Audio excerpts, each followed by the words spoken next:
maxing out 8 p.m. and leveling up. Skill shots, build orders, gotta gear up with legendary drops. So let's go and do the daily grind.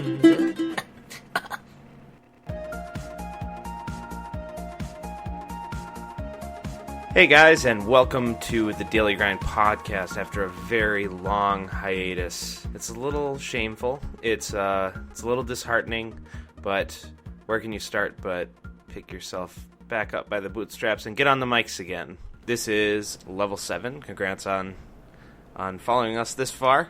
We're in early December. We hope to have the podcast up in the next few days.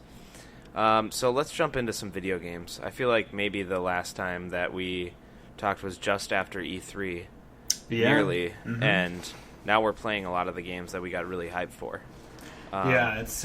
It's been quite a while, but I'm trying to rack my brain for like everything I've played since then. It's kind of crazy, honestly. Yeah, why don't you just start from the top, man? Just pick one out of the grab bag. So I remember getting Arkham City for. I got that. You and I got those video cards, and I think that we talked about that last time. So I got that through the redemption code and played through Arkham City or Arkham Knight, I think it was. Wow, getting all mixed up. Batman Arkham Knight.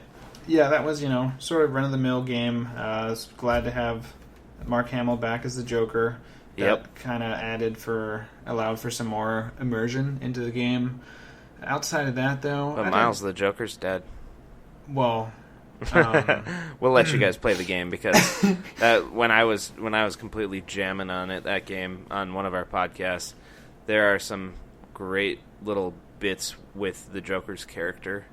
I won't say how it happens, but it's pretty awesome. So did you finish it? Yeah, I did. How about yourself? No, I haven't finished it yet, and Man, you asked me if I was going to finish it, and I said, yeah, 100%. That just makes me a bold-faced liar. But I still have it on my Steam account.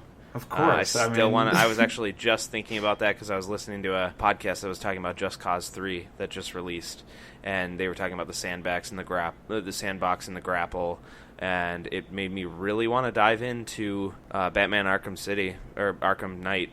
I'm getting all mixed up, too, between the titles. Yeah. That's the problem when, you become so firmly cemented to one name, Batman : Arkham. Right, yeah. That you're going to have a little bit of confusion. Yeah, they're just little modifiers. But I'm sure there were several kids that asked for Batman Arkham Knight for their birthday and got Arkham City from Grandma. Yeah, I was actually listening to a podcast, the Funhouse podcast. Yeah, I've heard about those guys. They're affiliated with Rooster Teeth. That's correct. I think they were acquired or something to that effect, but they're under that umbrella now. Sure. And quite a large umbrella it is. It's kind of crazy how big that operation has gotten over the years. Come a long way since Red vs. Blue. Yeah, they have so many different productions, and I believe they're actually going to be going on to TV. I can't remember the name of the network, though, but they will be on actual TV now. I can't remember what show it is, though. Maybe Immersion. But as far as what they were talking about in terms of the game was the Tomb Raider series, and it's going Tomb Raider and then Rise of the Tomb Raider. They're thinking that's going to lend itself to a bit of confusion on the part of the consumer, and kids telling their parents what they want to get, and maybe they get Tomb Raider as opposed to Rise of the Tomb Raider, and that sort of disappointment. What can you think of any games that have done that sort of sequel thing really well? I mean, first that comes to mind is Uncharted, right, where it almost has like a movie title in the name. I think it's Uncharted, Drake's Fortune, Uncharted 2. Goodness me, what's The Thieves Among Us or something? Or No Honor Amongst Thieves? Yeah, Honor Amongst Thieves. And then 3 was, oh my gosh, I can't even remember this. I'm going to do it real quick. Yeah, no, I thought Drake's Fortune was the third.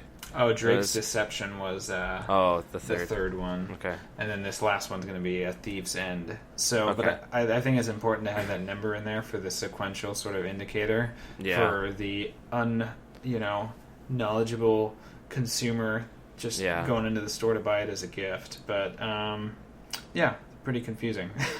Yeah. Arkham Knight, though, I mean, it was more of the same. The vehicle stuff was kind of run-of-the-mill. I preferred flying a lot, actually. I didn't really drive around a lot because it just felt better and more sort of more flexibility and freedom for just flying around, because then you can get up high on things and then kind of, instead of having to drive around a city block, I just took the shortest line by going over the top of everything. Yeah, the car definitely feels like an add-on point, kind of. Yeah, I mean, a little bit tired. Yeah, and like you had mentioned in that past podcast, it definitely felt meaty and good and everything else, and perfectly powerful as a Batman weapon. But I would say that the Joker aspect of the game is definitely very interesting, very enjoyable. I didn't do any of the side stuff just because it's a lot of commitment to kind of delve into all those side quests. There's a lot of game there. There is a ton of game, ton of game. So I enjoyed it. It's been a while since I've had any time with it. It's been a couple months, but from what I remember of it, I'd say I'd give it probably a 8.5 out of 10. It's a good experience to play through. I would recommend it. Probably, pick it up on sale if Steam you're not. Sale. Yeah, exactly. I would give this one like a $40 price point probably, just because it's more of the same stuff. It's good stuff, and it's a step up from their last iteration. But even so, I would $40. I think is a good spot. When we're talking about price points, I mean, obviously you pay a little bit more. Like, I was thinking about trying out Just Cause 3, but then I was wondering because I just kind of had a little itch for that more Just Cause insanity, and I was just like, I don't know, $60. Like, you definitely view games that are new in a different light and justify the $60 a little better. I think that it's worth it to play a game when it's brand new and fresh for that extra money. But if you have any doubts, just wait until it goes on sale. I mean, Batman, now it's to the point where it's like, it's probably going to be $40 flat. There won't be a $60 purchase for it. Right, especially after that whole, blunder that the debacle. they've had. Mm-hmm. Yeah. I actually haven't checked the retail price. I don't know if it's the same or not, but no, I would give it a playthrough if you're a fan of the other ones and you need some more of that Batman action. Just want to get your teeth back into the that formulaic sort of Batman combat, puzzle solving. Mm-hmm. It's all really good. It is. So it's just more of the same stuff. So let's take a step back real quick, though. I don't think we touched on what we're drinking tonight. So yeah, I was just thinking about that. Getting a little rusty here. No kidding. I actually told my wife I've been drinking beer pretty steadily for the last 3 days. I don't know if I should have a beer, but it's podcast night, so it's just kind of obligatory. Of course. Myself, I'm having a brew from a Minneapolis brewery, a beer from Insight Brewing. They just started canning. This is a beautiful sort of caramel-colored pale ale that's brewed with yuzu, so it's kind of like a lemon lime or citrus juice, and it is so delicious. It is very, very good. Sounds pretty, pretty good stuff. I might even zing to it. Yeah, I might even. It enhances the citrusy American hops. I might even go back to the cooler halfway through because I'm thinking about how good their other beer was. It was, what's it called? Tales of the Sunken City. The beer's called. Okay. They're in cans. Their whole business branding thing is based off legends, different legends from different cultures. So the Sunken City is Atlantis, right? And it all has something to do with the different legends and the ingredients and how they got them. This is a saison or a farmhouse ale that's brewed with Sauv Blanc grapes. Ooh. And it's phenomenal. It's so good. It's kind of got that little kind of pithy funkiness like you get in a kind of an acidic white wine. It sounds like it would taste like that Midas Touch beer from Dogfish Head. Yeah, that one's sweeter than this one. This one has a little bit more kind of light, vibrant profile, Mm-hmm. But yeah, it's something like that. It's very good. If you're in the Minneapolis area, you should find fresh cans right now and drink them. I would like to be in the Minneapolis area, but it's way too cold there for my frail self. It's actually surprisingly warm here right now. We've had 40 degrees. We had a dump of snow about a week ago, and it's basically all gone because the sun just hits, and it's pretty wild to be in early December without any snow on the ground. It's pretty weird. Or is there like mass hysteria? Cats and dogs living together over there? There's a lot more people on walks. Is they're just trying to soak it in. Right. Yeah. But yeah. If you live in Minneapolis, it's called the Insight Brewing. The first beer I talked about is the Hell Chicken. The next one is Tales of a Sunken City, and then the third one I have seen from them at retail is I need to look at it. It's like the Legend of the Troll. It's a citrusy IPA. So, what are you drinking, Mouse? I am drinking the Ballast Point, which is a brewery out of San Diego here in California. It's called the Commodore American Stout. So, kind of been on a darker beer kick lately as the colder weather rolls in. That's usually how it shakes out around this time of year. So, it's good stuff. Proper drinking. Yeah, it's pretty good stuff. It's not too boozy like some stouts can get. It's not. Is it at about 6%? Yeah, 6.5. Yeah, 6.5. But, I usually don't care for the barrel-aged stouts or imperial stouts because they're just a little bit too hot for me. But this one's good, so... They make good beer. Yeah, it's pretty pricey. Jeez, it's like $15 for their six-pack of their Sculpin. Yeah. Yep. That one's definitely pricey. I mean, most of their other stuff is pretty reasonable. Mm-hmm. I really like their Even Keel, the Session IPA. I think that's really well done. I'm not really a huge fan of Session IPAs. But that one's good. Yes, this is good beer. I approve. I guess I'll take the next game. Yeah, go ahead. We played a lot of Rocket League. Oh my goodness, I know. That's I think we had talked about that before. That's kind of been a mainstay. Yeah. For quite a while now. Yeah. How do you feel about your skills now? These days. They've definitely deteriorated since I started. I used to be kind of an ace pilot because I would play that game a lot when it first came out, when it was free on the PlayStation. I definitely slowed down on my video game intake a little bit. I've kind of gone back to little things like League of Legends, or playing little small games in between. So I'm definitely not like putting in the man hours on games like this that you need to develop skills at. So I do feel like I'm the handicap when we play, but it's a great game, and that's what's fun about it. Is even if you're sucking, I think that it's still fun. It's still fun to see your teammates pull off moves. Well, the other part of it too, though, is you can be kind of like that third stringer or whatever, and then as soon as you do anything to kind of make a play on the players who have put a lot more time into the game, it's a little exciting for everyone. They go, damn, like, good job, so-and-so, whoever you... I'm not going to name names here, but Rory. No, but it's nice to kind of pull those clutch plays out against these players who are better than you just on a relation of the time spent in the game. So, right.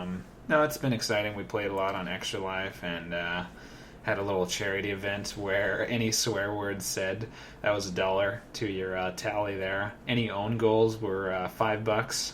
Oh. And I'm sorry. When you scored a goal, the cuss words was $1, and then when you scored a goal, you got to give it to someone else for the donation. So, say I scored a goal, I'd say, so it's a tally. Grady, that one's on you. You get that one.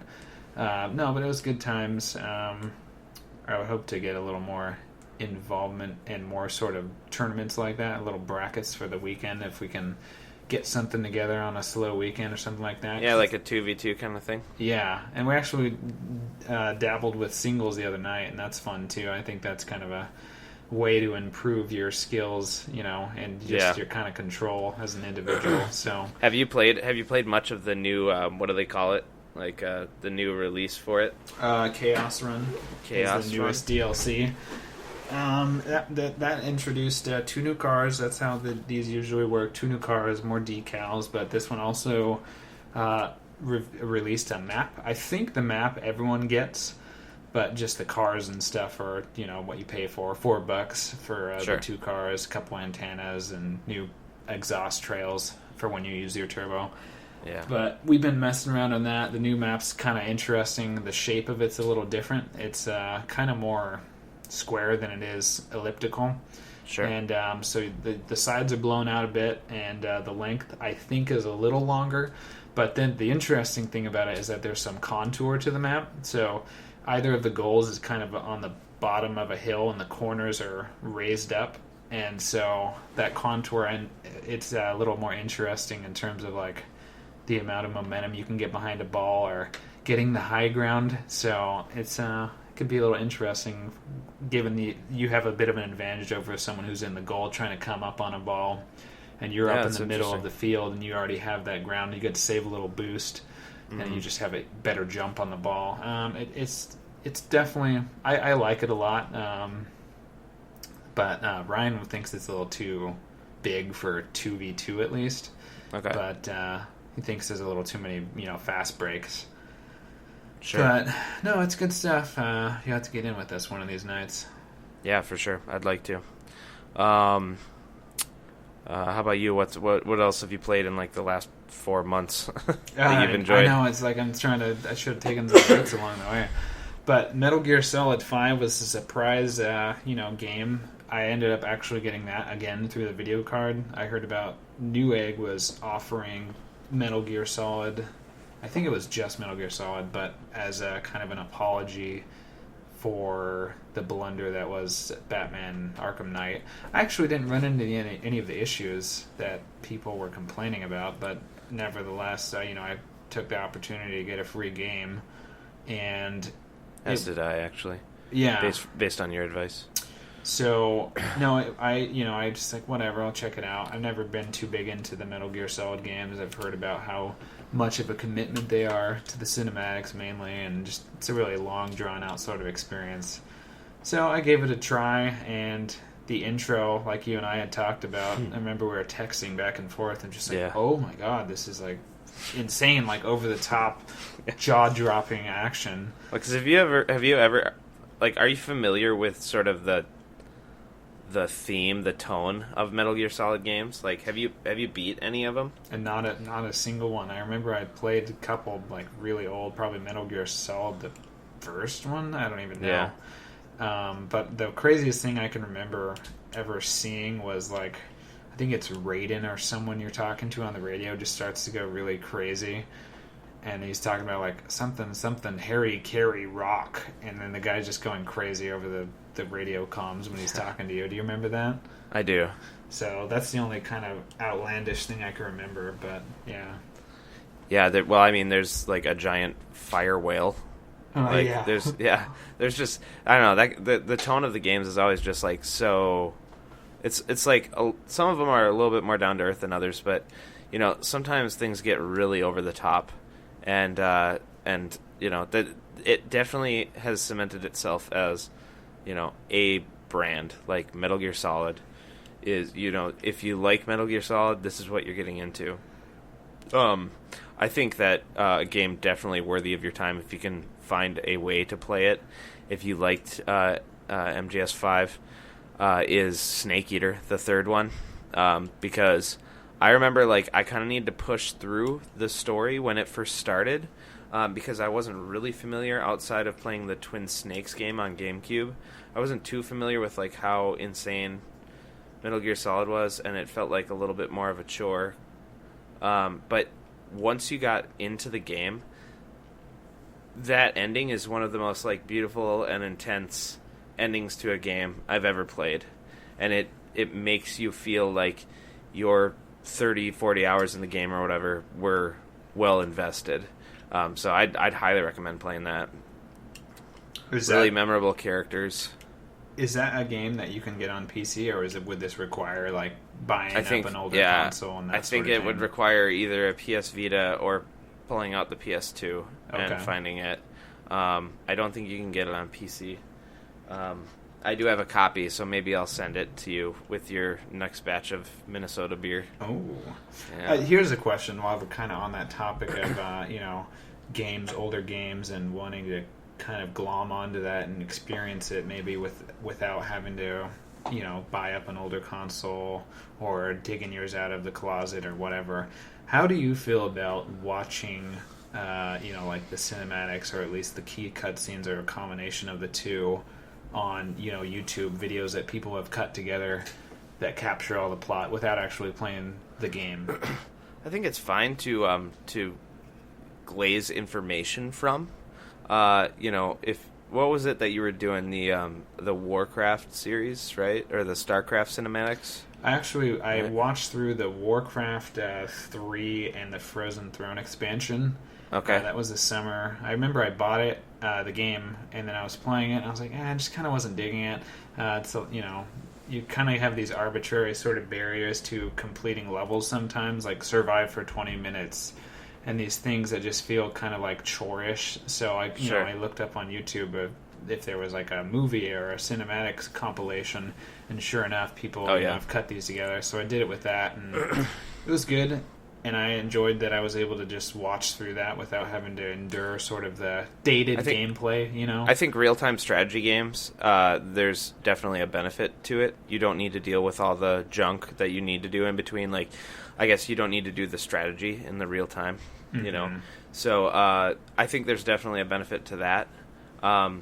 With games like Metal Gear Solid, though, like I think it depends on the style of game and the game itself.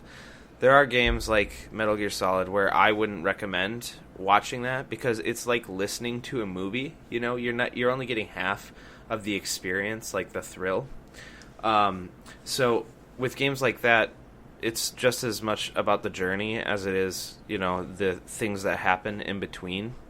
The stealth, the camouflaging, the puzzle solving, how to get through a room, the boss fights. Very unique boss fights usually in Metal Gear Solid. Things like that, I think you miss out on.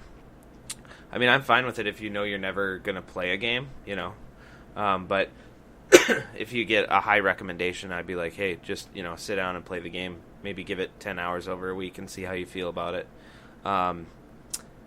But with things like, for example, Warcraft, or World of Warcraft, I should say, when I was getting into the game, and you guys were already deeply entrenched in knowledge about the game and how the world has changed over the course of these years, there was no way that we could recreate that experience of living out the story, and so I needed to go back and watch these cinematics and, see how the storyline played out. So I'm fine with it. I mean, but it is video games, like, obviously it's a major investment, and if you want to, like, skip to it, cool, but just know that you might not be getting what made the game feel special. Right. Yeah, I can understand. I like the struggle, Right.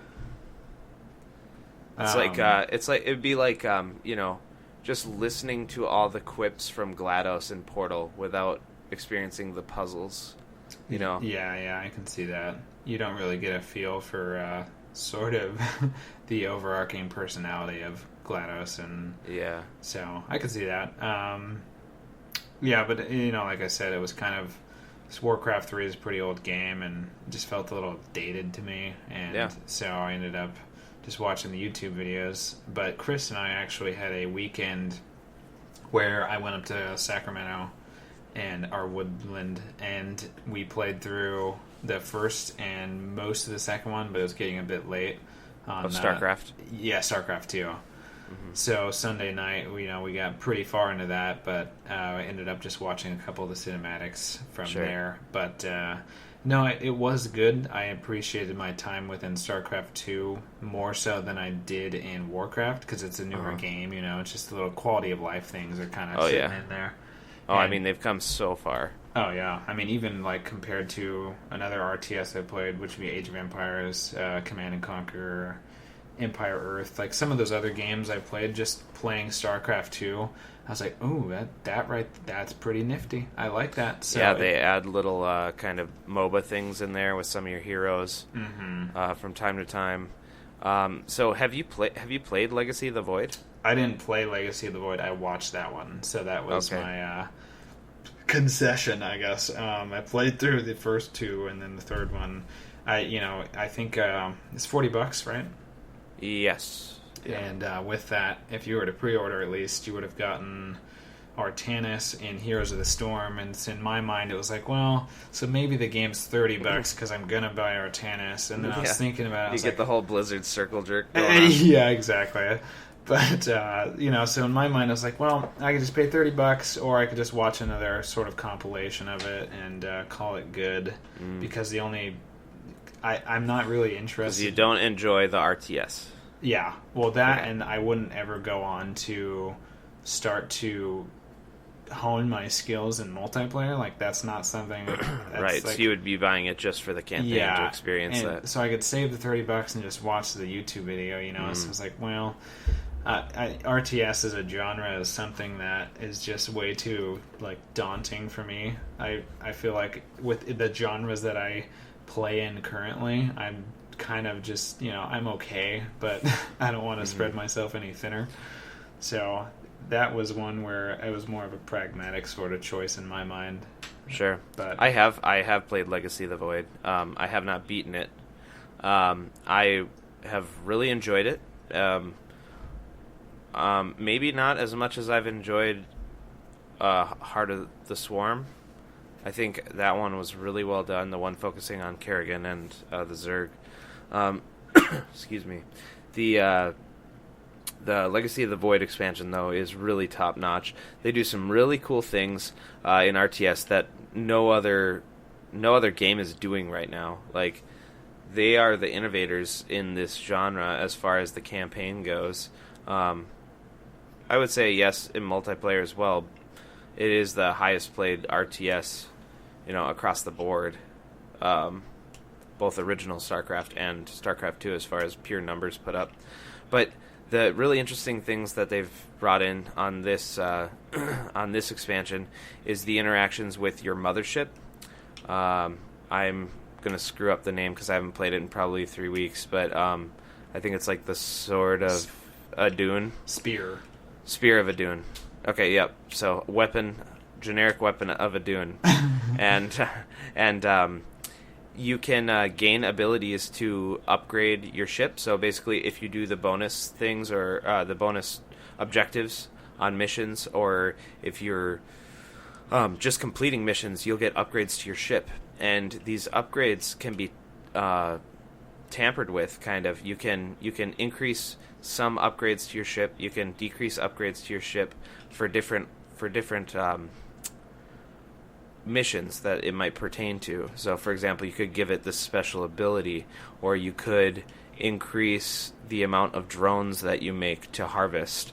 Little things like that, which are really cool. And the most interesting thing is that at any time in the game, you can press a button and you can interact with the real-time strategy that's going on by using energy from your ship.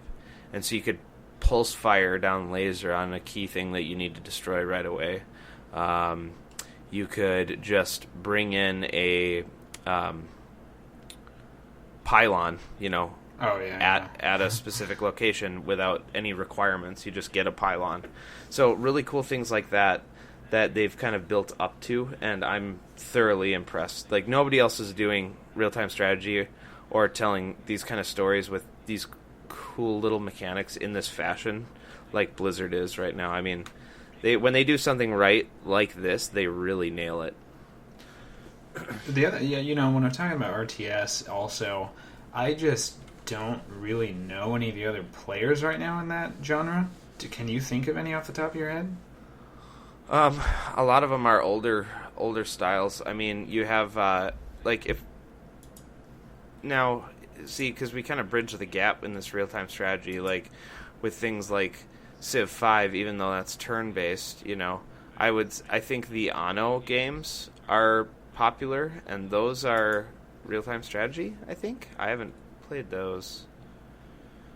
You know which ones I'm talking about? Yeah, I've heard of it in passing, but I'm so unfamiliar and kind of, frankly, uninterested in that genre. Sure, but sure. In my mind, it's just that's the only one I ever hear about, especially being played at a competitive level. Right.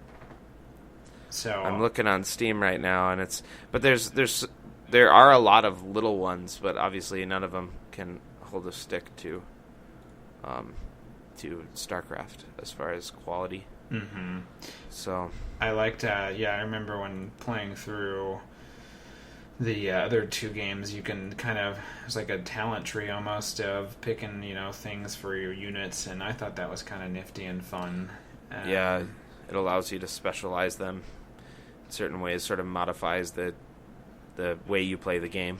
Yeah, and I asked Chris if that was also present in multiplayer, and I believe he said any of those single player sort of unit specific modifications were not in the multiplayer outside of those which you can build into through. That's correct. Okay. For the most part, those specializations that they give you in the single player do not apply to multiplayer because you need to have a balanced game state. So you can have like one person picking one thing and another person picking another. It's a can of worms.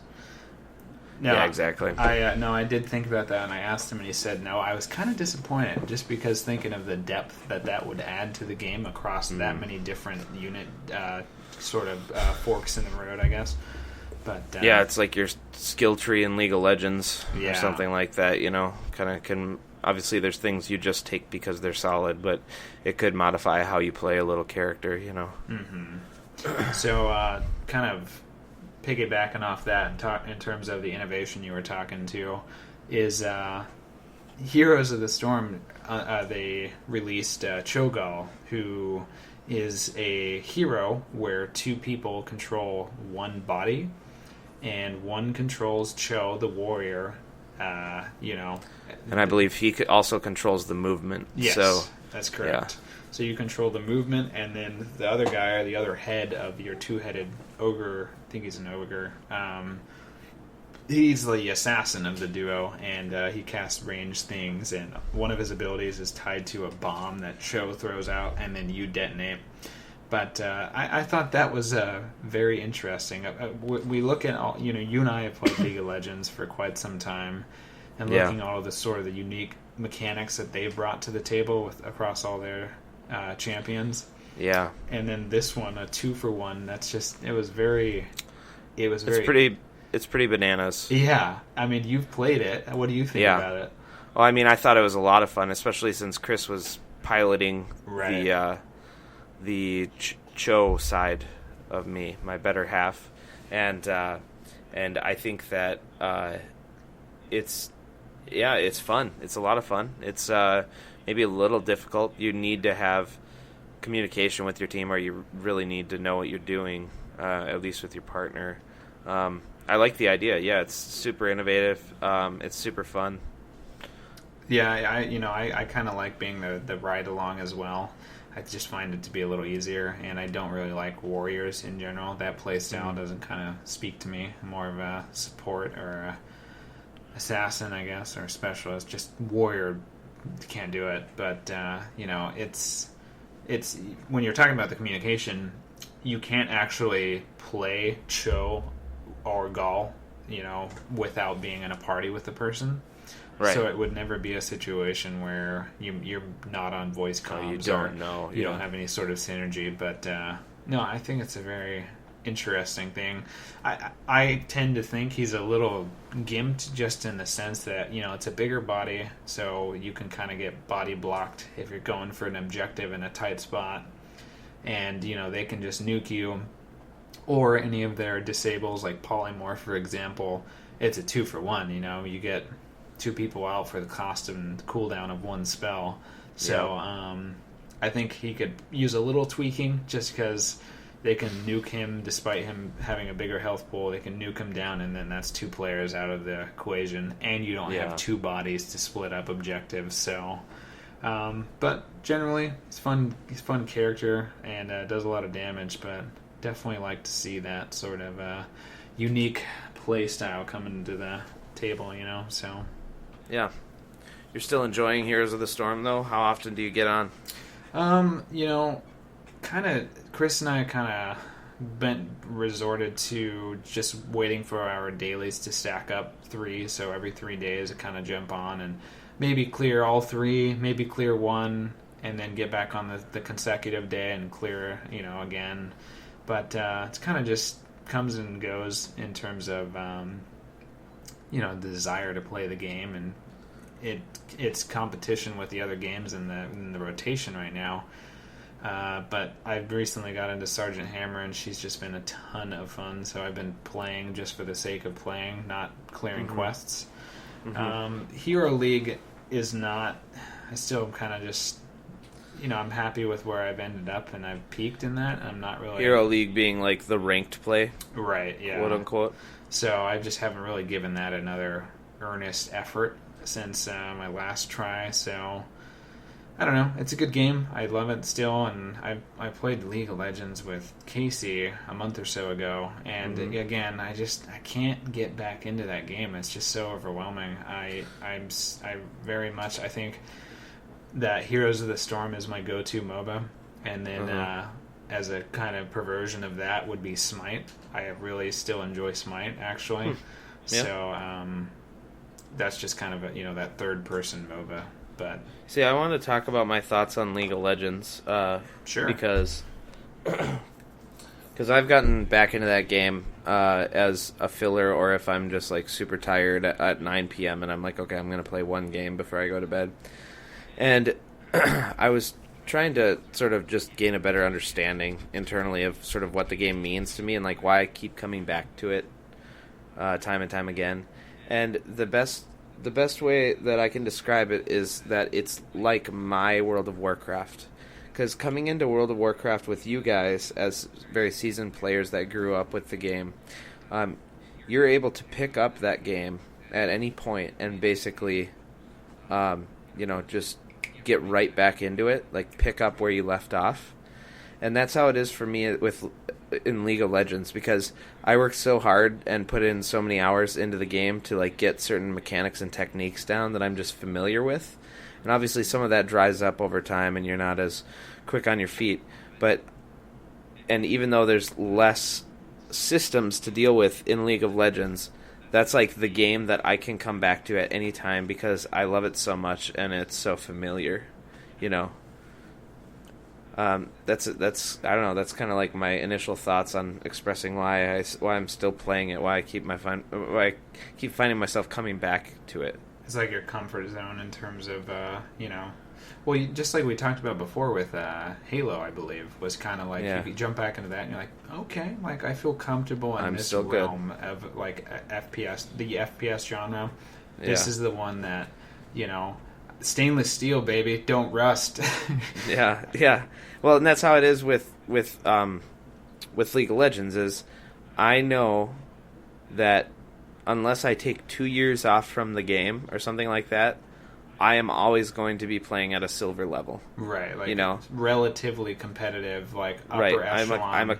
I'm a competent player. Right. I've gotten to gold once because I really tried, but like I don't think that I'm going to develop these in-depth skills in the game like a lot of these young guys do. I mean, the world champion leagues and things like that are basically like kids 16 to 21, So I'm a little past that prime as far as response times, but I still I know where I'm at in the game. I know that I'm competent, and there's a sense of familiarity, and also it's a pick up and leave it game. Like I can pick it up. I'm not committing to anything outside of this 45 minutes, and it's so easy to just like have that cup of coffee. You know what I'm saying? Like you just take that break. It's familiar to you, and you can recharge off it in some ways. Like get your gaming in. So you're talking about you it's late, a little later, 9 o'clock, 10. You come home, maybe you're home already. The kids are gone to bed, and you play a game. You lose. Do you play another game or not? That's a very good question. Sometimes, obviously, with League over Heroes, it's more of a commitment, and you don't have like the quests that that you need to achieve in it. It's just first one of the day. Sure. It depends on how tired I am, but there are times when I'll play a game, I'll lose, and then that's just it for me for the night, and I'm fine with that. Like, I kind of developed this state of mind about that game specifically because I had sunk so much time into it. I'm like, okay, I just can't beat myself up about losing a game. I just need to learn from what I did wrong, like, or if what I could have done better. And that's something that's really helped my game play out, is like, okay, going into this next game, okay, I remember last game I did not place, like, I placed 2 wards throughout the game. Like, I'm going to focus on just getting more wards out so I can get vision for my team. And little things like that put you into an upper echelon, so. Yeah. Well, the other thing I've talked to Chris about before, when you're playing games like MOBAs, for example, effectively you have 10% control over the outcome of any game. Yeah. Objectively speaking. Yeah. But, you come in and you learn little things, or you get a new perspective. And I've got a lot of new perspective from random people, actually, who just say something, not in a mean-spirited way. They just kind of say, hey, why didn't you go down and, capture the watchtower before we went for that objective? Or why didn't you do your savior fountain for the fighting over the objective? That's a criticism right there. But, it's just those little things that you kind of glean from, failures and turn those around into successes eventually. But, no, I get what you mean. It's definitely, you got to take a step back. And I thought about that in Rocket League a lot, too, is when, playing singles especially is very clear the mistakes that were made. But, you do have a lot of learning, and you got to maintain a positive attitude. It's a little hard See, and sometimes. it takes a while to develop that quote-unquote sixth sense, right? About where should I be right now, right? Because it's not apparent just going into a game, and it's always situational. So in games like League or Heroes or Rocket League or playing Capture the Flag and FPS, like where should I be? What should I be doing right now to get the highest chance of success? And it takes a while in a game to like just do it, and be able to tell someone to do it confidently. You should do this right now because that will mean us winning the game. When it's not apparent to that other player, it takes a while to develop that. Right, but then there's also I ran into this playing with Chris when I first got into Heroes of the Storm, not quite being clear on sort of the priorities or order of operations on some of these objectives that were, they're so divergent from a game like League of Legends, where it's just basically, you have your dragon and your jungle buffs, and the Baron, and then obviously you have the inhibitors you want to hit. There are these other things that you kind of learn to value certain objectives more than others. So Chris would say, get this, and then I would get it another game, and he'd be like, no, see, you want to get that after this, if this. So it's all conditional, Yeah. So that sort of thing comes into play, too, and that's where if you have someone that's kind of like a mentor, it'll help you out a lot. But, Definitely.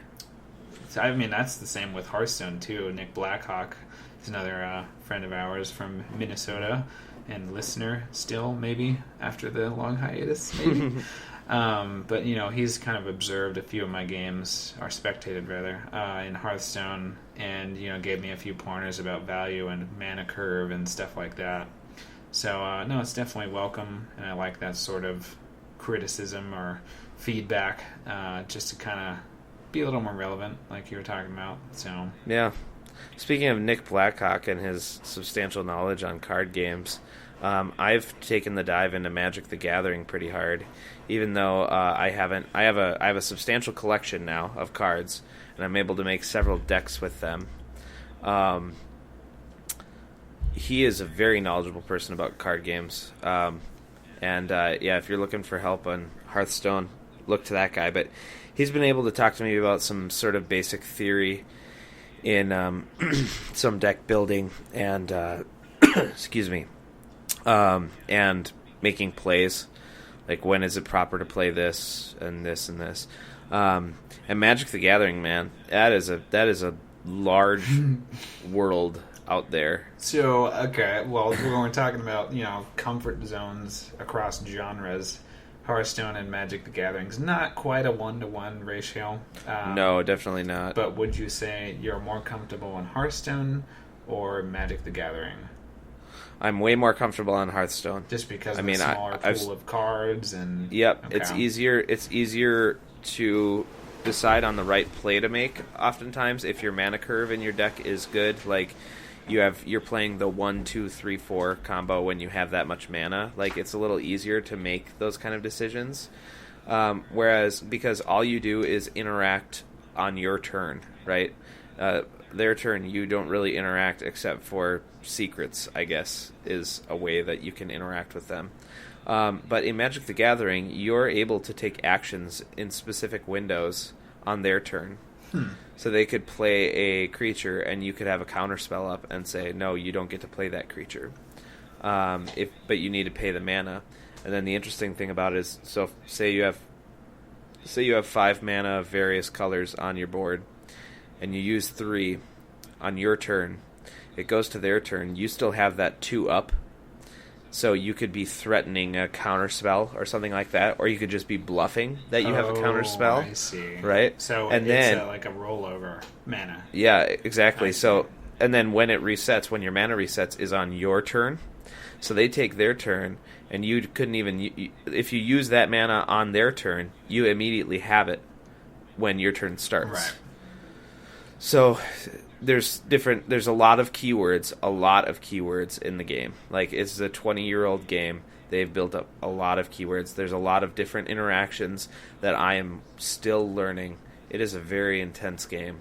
But I haven't been out to play it at a store in probably 2 weeks, maybe 2.5 weeks, and I'd like to get out again. It's definitely a little bit out of my comfort zone because I'm going into this world. I'm not uncomfortable with the board game kind of tabletop world, but I'm entering this world when I go into, a Friday Night Magic tournament or something, and there's like 10 people there. These guys have been playing for maybe 10 years with this game. They have these cards in their collection that I've never seen before. I don't know what they do. And there's a lot of little misplays that I make on my turn because I don't have a system in Hearthstone that just like does things for you. Mm-hmm. You need to know all the triggers and all the little interactions that happen when you play a card. They're attacking with creatures. Is it better to block with my creatures, even if they'll die? Or is it better to let that damage go through to me?